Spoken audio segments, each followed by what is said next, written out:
This episode was a flex. It was a hug. It brought disturbing scenes and some answers and more questions. It was a standalone movie, almost, and showed how to develop characters efficiently. It left me wanting more, which might be its only bad point, and that is not much of a bad point. Alien Earth, Episode 5, takes us away from the main story and back in time.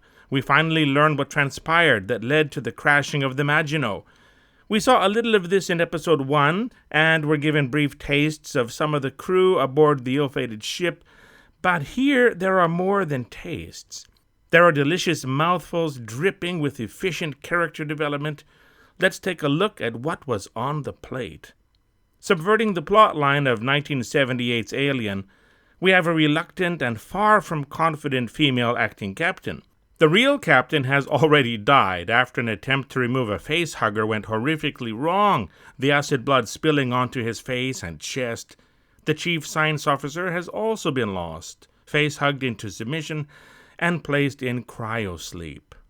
We learned that cryosleep does not actually slow down the development of the xenomorph embryo, as it later emerges off camera and grows to its adult size. So much for Burke's plan to freeze Ripley and Newt and get the much-wanted biotech back to Earth aboard the Sulaco in Aliens.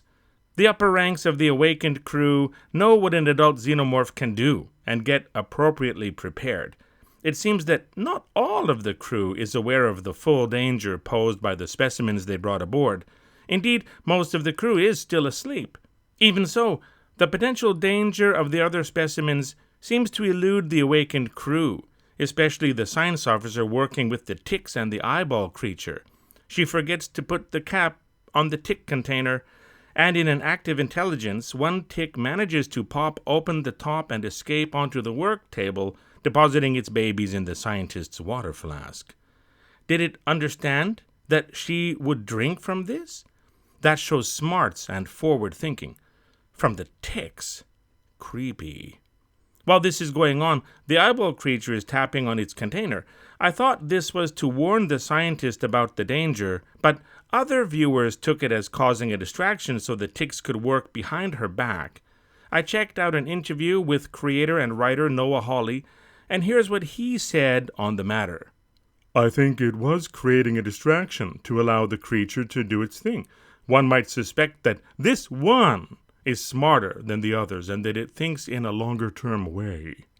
The escaped tick gets put away, the container gets properly sealed, and the threat appears to have been averted, aside from the babies in the water flask. But the science officer gets distracted by an alarm as she returns the eyeball creature's container to its wall mount and fails to latch it properly. Eyeball Dude uses this mistake to escape later. Definitely the star of this series so far in my books. The distracted scientist seems a little off, as do other members of the crew. Tired, complacent, coming to terms with the personal loss affected by the 65-year mission? What did Noah Hawley say about this? They're all a little self-involved, for sure, but after 65 years, they're probably all a little crazy, too. They probably spent 60 of those years asleep, so it must be super disorienting. In Episode 1, we saw a crew member named Tang warned about staring at an attractive crewmate named Sullivan and being creepy towards her. He even stares at her cryopod while she is asleep and pleasures himself. We get to see more of this in Episode 5, minus the pleasuring, and there is something definitely wrong with this guy. The way he speaks and moves and shows no emotion, it would be easy to assume he is a synthetic, but I believe this was just a red herring. He is simply going insane. Tang also has concerns that this entire mission is just a simulation, partially explaining his emotionless indifference to others, but he is highly observant and knows what is going on. He steers Security Officer Moore in the right direction by pointing out that the computer might have been tampered with in some way to make a cryopod look full when it is empty. Someone has been pretending to be asleep. That is the reason Morrow was awakened. The engines and navigation control system have been damaged. The fuel stores have been blown up. Long-range communication has been compromised. All of this is combined with loss of specimen containment, resulting in the loss of the captain and chief science officer. It is sabotage, and he has to find out who is behind it, which he does. It is the chief engineer, and he knew just how to hurt them. He got in contact with Boy Cavalier after becoming disillusioned with Weyland-Yutani over things that happened on this mission, and has been promised transfer to a synthetic body, something only Prodigy can do, almost, if he survives the crash. This helps to explain Morrow's personal vendetta against Boy Cavalier. Morrow is mission first and has a personal loyalty to Yutani that goes beyond any contracts, professional obligations, or friendships. Morrow wants to get the specimens back to Weyland-Yutani, and the only crew member he seems to have affection for is his junior security officer, Clem. So, the stage and circumstances have all been set. What we have in this episode is an hour-long version of the original Alien, only with even creepier monsters with abilities only now being revealed, like the tick baby's ability to release a gaseous neurotoxin if they are tampered with. Bye-bye, scientist and medical officer.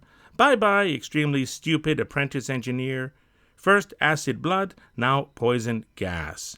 What other defenses do these specimens have?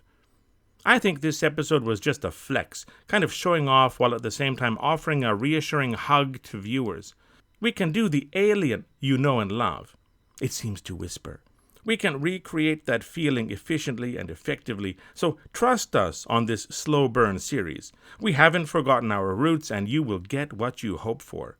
Now we know why Morrow didn't let the acting captain into the room with Mother. There was only one impact shelter, and he needed it to survive the crash. The xenomorph was able to rip through the door pretty handily, so she wouldn't have been safe inside anyway.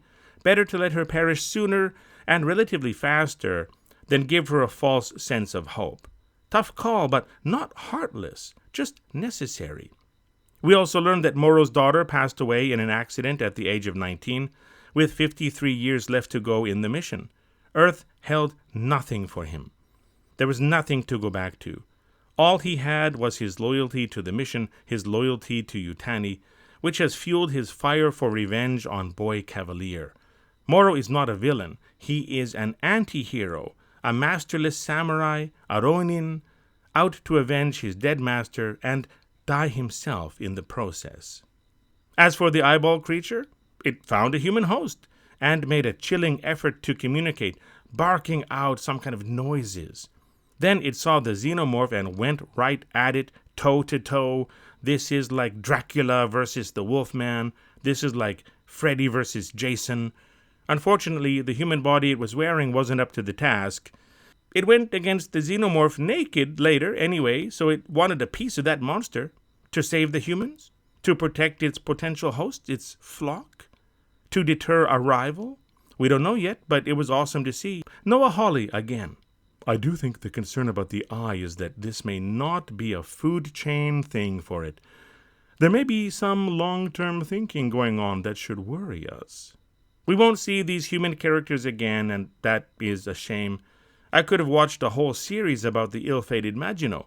This episode was so well done. But we will see more of the creatures. I suppose the ceiling pod dude is the one to wait for now, as well as the eyeball guy's next move. What long-term plans could it have?